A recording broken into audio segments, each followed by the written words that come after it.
ಮಾಜಿ ಮುಖ್ಯಮಂತ್ರಿ, ಮಾಜಿ ರಾಜ್ಯಪಾಲರು, ಕೇಂದ್ರದ ಮಾಜಿ ಸಚಿವರಾದ ಎಸ್.ಎಂ. ಕೃಷ್ಣ ಅವರ ನಿಧನಕ್ಕೆ ದಕ್ಷಿಣ ಕನ್ನಡ ಜಿಲ್ಲಾ ಕಾಂಗ್ರೆಸ್ ಸಮಿತಿ ಸಂತಾಪ ಸೂಚಿಸಿದೆ. ಎಸ್.ಎಂ. ಕೃಷ್ಣ ಅವರು ರಾಜ್ಯ, ಕೇಂದ್ರ ಸಚಿವರಾಗಿ ಹಾಗೂ ಮುಖ್ಯಮಂತ್ರಿಯಾಗಿ ಸಲ್ಲಿಸಿರುವ ಸೇವೆ ಅನುಪಮವಾದುದು. ಮುತ್ಸದ್ದಿ ರಾಜಕಾರಣಿಯಾಗಿದ್ದ ಅವರು ಅಜಾತ ಶತ್ರುಗಳಾಗಿದ್ದರು. ಅವರ ದೂರದರ್ಶಿತ್ವ, ಶಿಸ್ತುಬದ್ಧ ಜೀವನ, ಸಜ್ಜನಿಕೆಯ ನಡವಳಿಕೆ ಮತ್ತು ಅಧ್ಯಯನಶೀಲ ಪ್ರವೃತ್ತಿ ಉದಯೋನ್ಮುಖ ರಾಜಕಾರಣಿಗಳಿಗೆ ಮಾದರಿಯಾಗಿದ್ದು, ಅವರು ರಾಜ್ಯಕ್ಕೆ ನೀಡಿದ ಕೊಡುಗೆಗಳು ಅವಿಸ್ಮರಣೀಯವಾಗಿದೆ. ಅವರ ಆತ್ಮಕ್ಕೆ ಭಗವಂತ ಚಿರಶಾಂತಿ ನೀಡಲಿ ಹಾಗೂ ಅವರ ಕುಟುಂಬಕ್ಕೆ, ಅನುಯಾಯಿಗಳಿಗೆ ದುಃಖಭರಿಸುವ ಶಕ್ತಿ ನೀಡಲಿ ಎಂದು ಮಂಗಳೂರಿನಲ್ಲಿ ಮಾಜಿ ಸಚಿವ ರಮಾನಾಥ ರೈ ಅವರು ಸಂತಾಪ ಸೂಚಿಸಿದರು. ರಾಜ್ಯದ ಮಾಜಿ ಮುಖ್ಯಮಂತ್ರಿಗಳು, ಕೇಂದ್ರದ ವಿದೇಶಾಂಗ ಸಚಿವರು, ಉದ್ದಿಮೆ ಸಚಿವರು ಆದಂತಹ ಸುದೀರ್ಘ ಅವಧಿಯಲ್ಲಿ 50 ದಶಕದಲ್ಲಿ ಸಾಮಾಜಿಕ ಬದುಕಿನ ಕೆಲಸ ಮಾಡಿದಂಥ ಎಸ್.ಎಂ. ಕೃಷ್ಣ ನಮ್ಮನ್ನು ಬಿಟ್ಟು ಅಗಲಿದ್ದಾರೆ.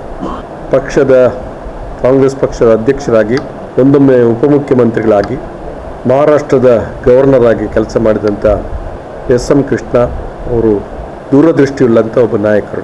ಅವರ ಕಾಲದಲ್ಲಿ ಕರ್ನಾಟಕದಲ್ಲಿ ಸಾಕಷ್ಟು ಅಭಿವೃದ್ಧಿ ಕೆಲಸಗಳಾಗಿದೆ. ಬೆಂಗಳೂರನ್ನು ಸಿಲಿಕಾನ್ ಸಿಟಿ ಅಂತ ಕರೆಯಬೇಕಾದ್ರೆ IT-BTಗೆ ಮಹತ್ವ ಕೊಟ್ಟಂಥ ಎಸ್.ಎಂ. ಕೃಷ್ಣ ಅವ್ರ ಕಾರಣ. ದಕ್ಷಿಣ ಕನ್ನಡ ಜಿಲ್ಲೆ ಬುದ್ಧಿವಂತರ ಜಿಲ್ಲೆ ಅಂತ ಅವರು ಯಾವಾಗಲೂ ನಮ್ಮನ್ನು ಭಾರಿ ಗೌರವದಿಂದ ಕಾಣ್ತಾಯಿದ್ರು. ಅವರಿಗೆ ಜಿಲ್ಲೆಯ ಮೇಲೆ ಅಪಾರವಾದ ಗೌರವ ಇತ್ತು. ಬುದ್ಧಿವಂತರ ಜಿಲ್ಲೆ ಅಂತ. ಅವರು ಕೂಡ ಹಾಗೆಯೇ ಒಬ್ಬ ಶಿಸ್ತುಬದ್ಧ ವ್ಯಕ್ತಿತ್ವವನ್ನು ಹೊಂದಿರತಕ್ಕಂಥ, ಸದಾಕಾಲದಲ್ಲಿ ಸ್ವಚ್ಛ ಉಡುಪನ್ನು ಧರಿಸಿ ಜೆಂಟ್ಲ್ಮ್ಯಾನ್ ಪೊಲಿಟಿಷಿಯನ್ ಆಗಿ ಕೆಲಸ ಮಾಡಿದಂಥ ಎಸ್.ಎಂ. ಕೃಷ್ಣ ನಮ್ಮನ್ನು ಅಗಲಿದ್ದಾರೆ. 92 ವರ್ಷ ವಯಸ್ಸಿನಲ್ಲಿ ಕೂಡ ಹುಡುಗರಂತೆ ಲವಲವಿಕೆ ಇದ್ದಂಥದ್ದನ್ನು ನಾನು ಕಂಡಿದ್ದೇನೆ. ಅವರು ನಮ್ಮನ್ನು ಬಿಟ್ಟು ಅಗಲಿದ್ದಾರೆ. ಕರ್ನಾಟಕಕ್ಕೆ ಅಪಾರವಾದ ನಷ್ಟ ಆಗಿದೆ. ವೈಯಕ್ತಿಕವಾಗಿ ನನಗೆ ಕ್ಯಾಬಿನೆಟ್ ಮಂತ್ರಿಯಾಗಿ ಫೋರ್ಟ್ ಆ್ಯಂಡ್ ಫಿಶರೀಸ್ ಮಂತ್ರಿ ಮಾಡಿದವರು ಎಸ್.ಎಂ. ಕೃಷ್ಣರವರು. ಮತ್ತು ರೀಶಫಲ್ ಆದಾಗ ನನಗೆ ಸಾರಿಗೆ ಸಚಿವರನ್ನಾಗಿ ಮಾಡಿದಂಥವರು ಎಸ್.ಎಂ. ಕೃಷ್ಣರವರು ಅನ್ನುವಂಥದ್ದನ್ನು ನೆನಪಾಡ್ತಾ ಅವರ ಆತ್ಮಕ್ಕೆ ದೇವರು ಚಿರಶಾಂತಿಯನ್ನು ಕರುಣಿಸಲಿ ಎಂದು ಈ ಸಂದರ್ಭದಲ್ಲಿ ನಾನು ದೇವರಲ್ಲಿ ಪ್ರಾರ್ಥನೆ ಮಾಡ್ತಾಯಿದ್ದೆ.